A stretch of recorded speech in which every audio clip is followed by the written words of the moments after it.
히브리서 11장 27절로 40절 말씀입니다. 믿음으로 애굽을 떠나 왕의 노함을 무서워하지 아니하고 곧 보이지 아니하는 자를 보는 것 같이 하여 참았으며 믿음으로 유월절과 피 뿌리는 예식을 정하였으니 이는 장자를 면하는 자로 그들을 건드리지 않게 하려 한 것이며 믿음으로 그들은 홍해를 육지같이 건넜으나 애굽 사람들은 이것을 시험하다가 빠져 죽었으며 믿음으로 7일 동안 여리고를 도니 성이 무너졌으며 믿음으로 기생 라합은 정탐꾼을 평안히 영접하였으므로 순종하지 아니한 자와 함께 멸망하지 아니하였도다. 내가 무슨 말을 더하리요? 기드온, 바락, 삼손, 입다, 다윗 및 사무엘과 선지자들의 일을 말하면 내게 시간이 부족하리로다. 그들은 믿음으로 나라를 이기기도 하며 의를 행하기도 하며 약속을 받기도 하며 사자들의 입을 막기도 하며 불의 세력을 멸하기도 하며 칼날을 피하기도 하며 연약한 가운데서 강하게 되기도 하며 전쟁에 용감하게 되어 이방 사람 진을 물리치기도 하며 여자들은 자기의 죽은 자를 부활로 받아들이기도 하며 또 어떤 이들은 더 좋은 부활을 얻고자 하여 심한 고문을 받되 구차히 풀려나기를 원하지 아니하였으며 또 어떤 이들은 조롱과 채찍질 뿐 아니라 결박과 옥에 갇히는 시련도 받았으며 돌로 치는 것과 톱으로 켜는 것과 시험과 칼로 죽임을 당하고 양과 염소의 가죽을 입고 유리하여 궁핍과 환난과 학대를 받았으니 이런 사람은 세상이 감당하지 못하느니라. 그들이 광야와 산과 동굴과 토굴에 유리하였느니라. 이 사람들은 다 믿음으로 말미암아 증거를 받았으나 약속된 것을 받지 못하였으니 이는 하나님이 우리를 위하여 더 좋은 것을 예비하셨은즉 우리가 아니면 그들로 온전함을 이루지 못하게 하려 하심이라. 아멘. 오늘 저는 히브리서 11장 27절로 40절 말씀을 통해서 세상이 감당하지 못하는 믿음이라는 제목으로 함께 은혜를 나누고자 합니다. 히브리서 11장은 지난 몇 주 동안 말씀을 드렸지만 믿음장이라고 불리는 참 유명한 장입니다. 뭐냐면 믿음이 무엇인지, 믿음이란 무엇인지에 대해서 첫 절에서부터 마지막 절까지 계속해서 설명하고 있기 때문입니다. 오늘 본문에서도 특별히 진정한 믿음이란 무엇인가에 대해서 말하고 있습니다. 진정한 믿음이란 좀 균형 있는 믿음이다라고 말할 수 있어요.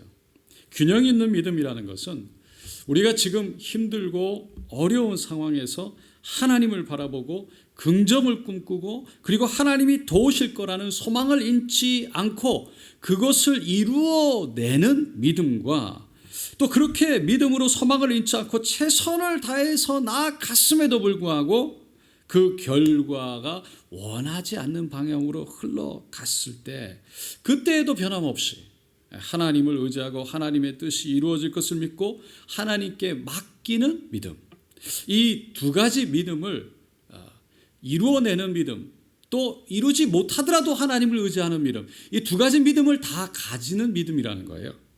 그래서 오늘 본문을 쭉 읽어보면 믿음의 결과에 대해서 이 두 가지로 다음과 같이 그 모습들을 표현하고 있어요.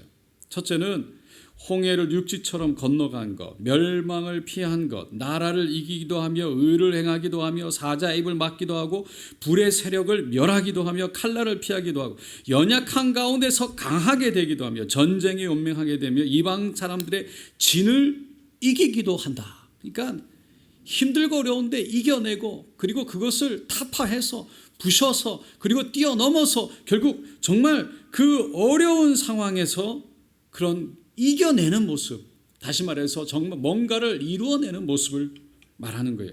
그래서 긍정적인 결과, 어려움을 뛰어넘어서 좋은 결과, 그런 결과를 가져오는 믿음을 묘사하고 있어요.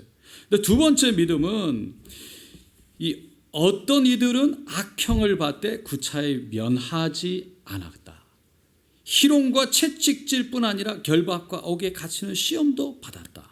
돌로 치는 것, 톱으로 켜는 것, 시험과 칼에 죽는 것을 당하고 사형의 방식으로 양과 염소의 가죽을 입었고 그리고 유리하고 궁핍과 환난과 학대를 받았다라는 거예요. 그러니까 정말 원하는 그런 결과를 가져오지 못했어요.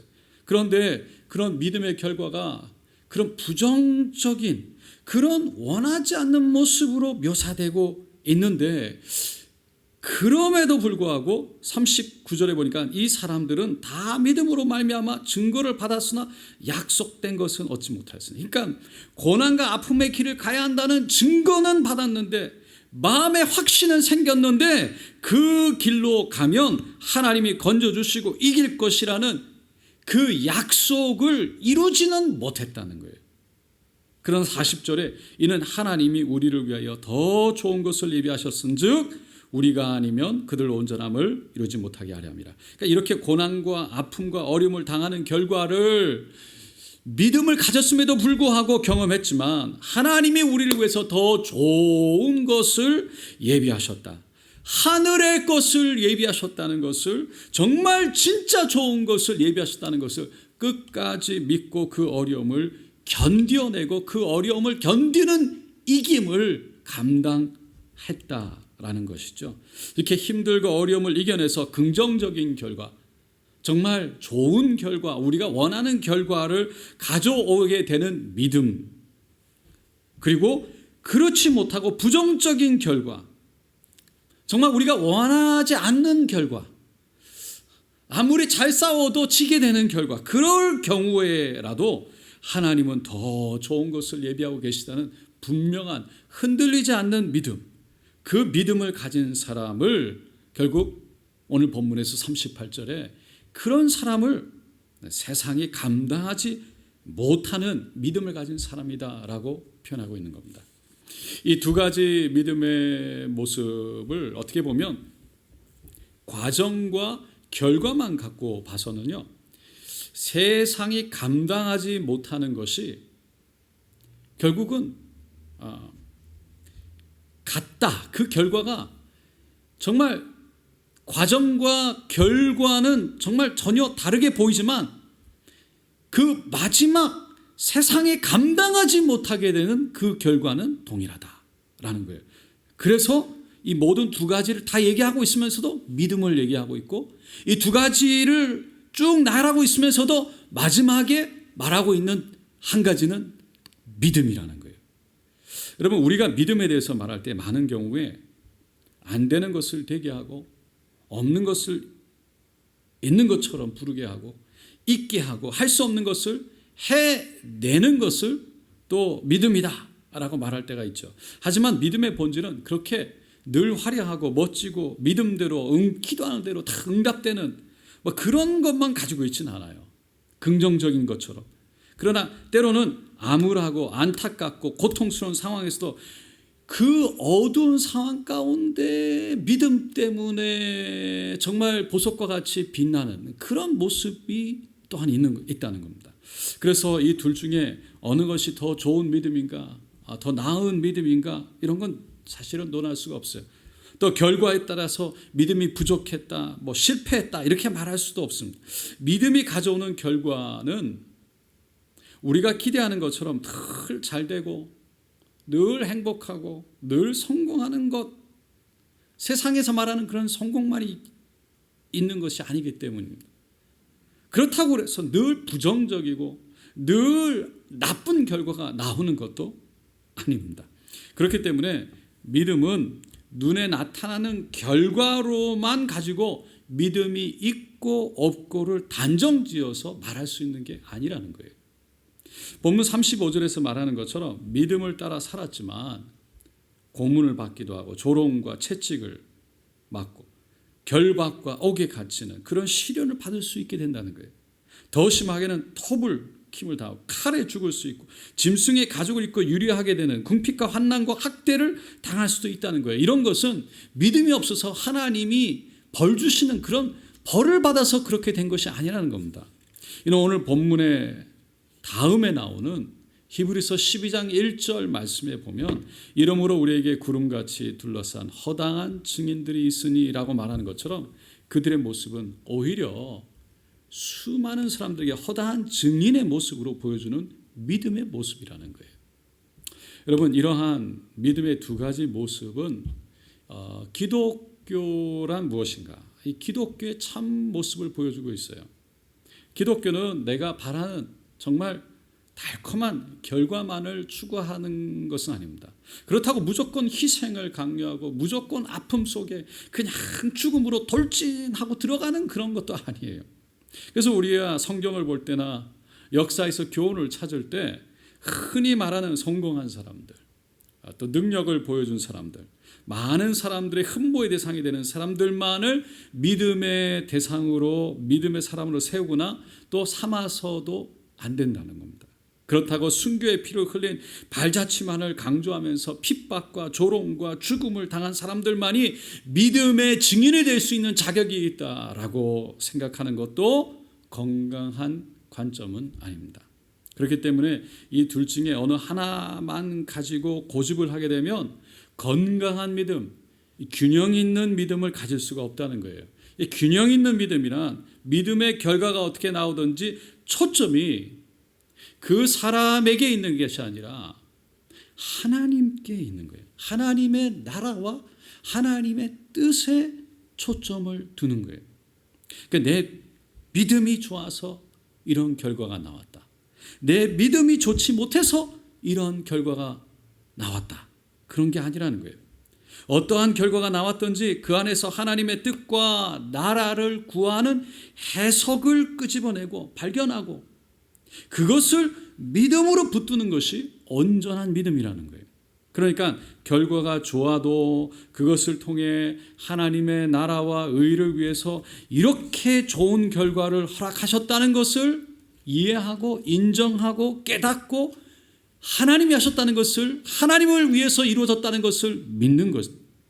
그리고 결과가 좋지 않아도 그것을 통해 하나님의 뜻, 하나님의 나라를 발견하고 하나님의 섭리를 발견하고 그 믿음으로 하나님을 더 의지하고 따라가는 믿음이, 그래서 이 두 가지가 다 온전한 믿음, 그런 믿음을 가진 사람이 세상이 감당하지 못하는 바로 믿음을 가진 사람이라는 거예요.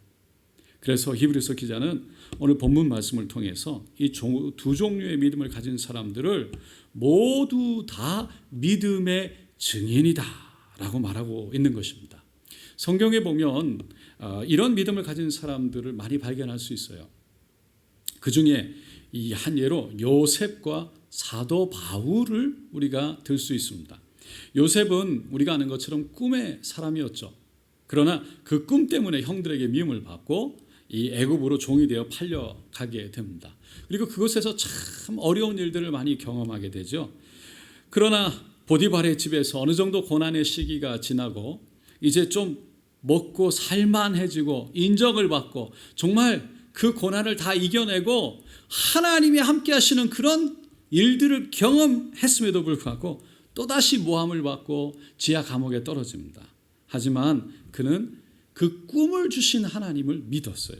그리고 그 믿음으로 그토록 어려운 상황에서 하나님을 원망하거나 또 하나님을 정말 미워하는 것이 아니라 좌절하지 않고 포기하지 않고 결국에는 이 긍정적인 결과, 국무총리의 자리까지 올라가게 되고 형들이 무릎을 꿇고 정말 절을 하고 사랑하는 아버지와 온 가족들이 함께 내려와 그 아주 애굽의 아주 좋은 땅에 내려와서 살게 되는 그런 결과를 갖고 오게 된 거예요. 그러면서 이 성경은 이 요셉 이야기를 통해서 우리에게 믿음으로 인내하고 끝까지 꿈을 버리지 않으면 언젠가는 반드시 이루어질 것이다 라고 말합니다. 그 믿음이다. 그래서 그 믿음의 결과에 대해서 말할 때 요셉과 같은 긍정적인 승리가 우리에게 있다라고 이 믿음으로 그렇게 선포하고 또 우리가 그렇게 믿음으로 기도하는 거죠. 그러나 사도 바울을 보게 되면 그는 정말 수많은 어려움, 아픔, 고난 속에서 살았지만 그 믿음으로 그 모든 길을 지나갔어요. 믿음으로 자신이 유대인에게 붙잡히게 될 것을 알면서도 예루살렘으로 갔고요. 거기에서 또다시 로마로 이송당하게 될 것을 알면서도 정말 로마 황제 가이사에게 상소를 했던 거죠. 그 과정은 참으로 수많은 아픔과 그 고난과 어려움의 연속이었습니다. 결국 사도 바울은 로마에 이송되어지고 가이사 황제의 그런 상소 때문에 재판을 받지만 결국 목이 잘려서 죽게 되는 그런 최후를 맞이하게 됩니다. 사도 바울의 그런 마지막 모습을 보면 인간의 눈으로 봤을 때 저걸 긍정적인 승리라고 말할 수 있을까? 거기까지 갔으면 정말 왕이 변화되든지 뭐 그래야 되는 거 아닌가? 라고 생각할 수 있습니다. 하지만 하나님 편에서 보게 되면, 하나님 관점에서 보게 되면 그것은 정말 무엇보다도 귀한 영적인 승리였어요. 사도 바울의 그 수많은 고난 속에서도 하나님의 뜻과 하나님의 부르심에 대한 확신을 가지고 오직 믿음으로 그 마지막 순간까지 로마에 가서 복음을 전하는 것을 통해서 결국 그 일이 로마를 변화시키게 했고 로마의 그 국교를 기독교로 받아들이게 되는 놀라운 일이 결국 일어나게 된 겁니다. 다시 말해서 사도 바울의 그런 처절한 믿음을 지키는 모습이 수많은 사람들에게 진정한 믿음에 대해서 다시 한번 생각하게 했을 뿐만 아니라 그렇게 예수를 믿고 변화된 사람들이 정말 주를 위해 죽기까지 복음을 증거하는 삶을 살 수 있도록 용기를 주고 힘을 주고 그리고 믿음을 주었던 거예요. 독일인의 양심이라고 불리우는 본회프라는 목사님이 있습니다. 그 목사님도 사도 바울과 같은 삶을 살았죠. 그는 티비엥 대학교 그리고 베를린 대학교에서 신학을 공부하고 21살 때 이미 신학 박사학위를 받은 수재 신학자이고 목사였습니다. 하지만 1933년 히틀러가 총통으로 취임하자 그는 라디오 강연을 통해서 스스로 신성화하는 지도자의 직위는 신을 모독하는 것이다 라고 얘기를 했다가 강연이 중단되는 것을 경험합니다. 그리고는 그때부터 나치의 감시를 받게 되죠. 그 후에 세계 제2차 대전이 일어나고 1939년 미국에 있는 유니온 신학교에서 이 목사님을 초빙을 하는데 미국에 가서 좀 안전하게 살게 됩니다. 근데 고국에서 형제들이 겪게 되는 정말 자신의 민족의 사람들이 겪게 된 그 아픔과 어려움을 번민 속에서 외면할 수 없어 결국에는 다시 고국으로 독일로 돌아가기로 결정하죠. 그래서 라인홀드 리버에게 편지를 씁니다. 저는 독일의 기독교인과 더불어 우리 조국의 어려운 시기 동안 함께 살지 않으면 안 됩니다. 저희 동포와 함께 이 시대의 시련을 나누지 않는다면 전쟁 후 독일에서 기독교인 삶의 재건에 참여할 권리가 없을 것입니다. 그리고 저는 1940년 그가 이 공포와 압자 서슬이 정말 아주 힘든 그 독일 고국으로 결국 돌아가죠. 그리고 나치에 정하는 운동에 가담했다가 나중에는 이 히틀러를 암살하는 모임에 가담하게 되는데 그는 미친 사람이 모는 차에 희생되는 많은 사람들을 돌보는 것만이 나의 과제가 아니다. 이 미친 사람의 운전을 중단시키는 것도 나의 중요한 과제다라는 말을 남겼습니다.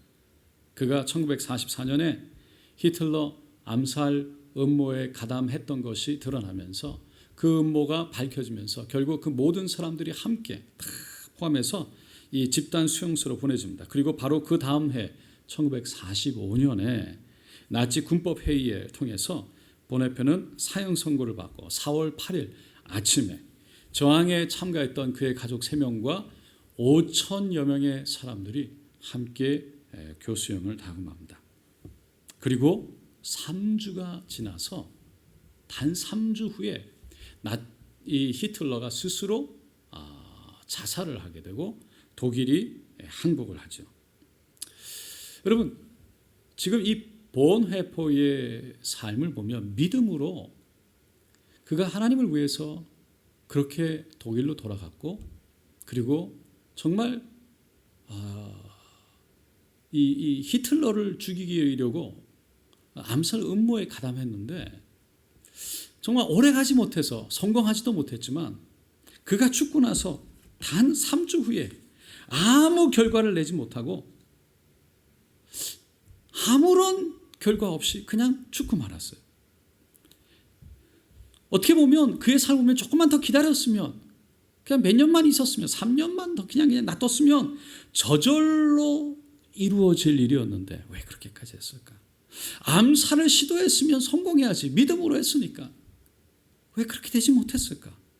그래서 그의 믿음의 행위와 그의 고난이 그렇게 중요하게 보이지 않거나 의미 있어 보이지 않기도 합니다. 그러나 그의 행위와 믿음, 그리고 그의 믿음 때문에 그가 걸어가야 했던 그 길, 그 과정 속에 있었던 고난과 그 어려움은 수많은 믿는 사람들에게 오늘날 믿음이란 무엇인가에 대해서 다시 한번 생각하게 하는 겁니다. 그리고 성경에서 말하는 내가 진실로 진실로 너에게 이르노니 한 알의 밀이 땅에 떨어져 죽지 아니하면 한 알 그대로 있고 죽으면 많은 열매를 맺느니라 라는 요한복음 12장 말씀에 나오는 그 말씀을 이 다음 세대들 믿음의 사람들에게 보여주면서 믿음의 증인으로 살았던, 그래서 수많은 사람들에게 용기와 또 소망을 주었던 그런 삶을 살았던 겁니다. 여러분, 이런 사람을 오늘 본문은 세상이 감당할 수 없는 사람, 세상이 이기지 못하는 사람이라고 말하고 있습니다.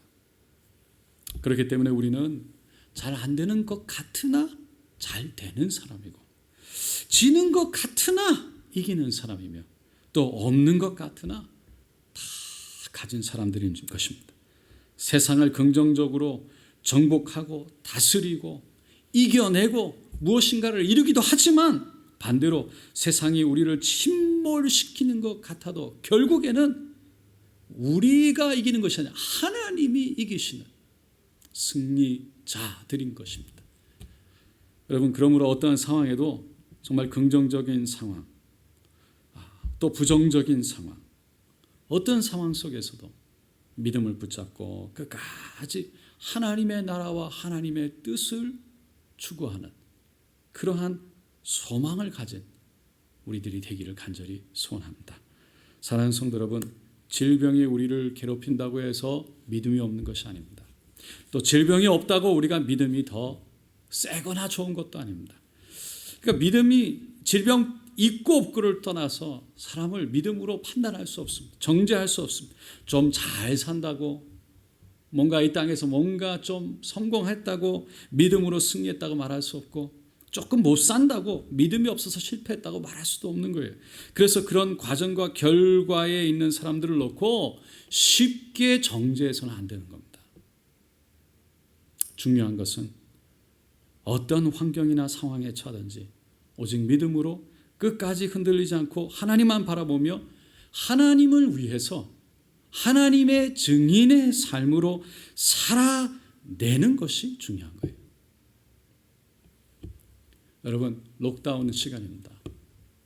그리고 이 록다운으로 인해서 아픈 사람도 있고 또 힘들게 어려움을 경험하고 있는 사람도 있습니다. 그것이 결코 믿음이 없어서도 아니고 믿음이 부족해서도 아니고 또 정말 믿음이 뛰어나서 그런 것이 아니라 그 모든 것을 통해서 하나님은 하나님의 아름다움을, 하나님의 섭리를, 하나님의 나라를, 하나님의 영광을 드러내고자 하는 섭리가 그 뒤에 있는 줄로 믿습니다.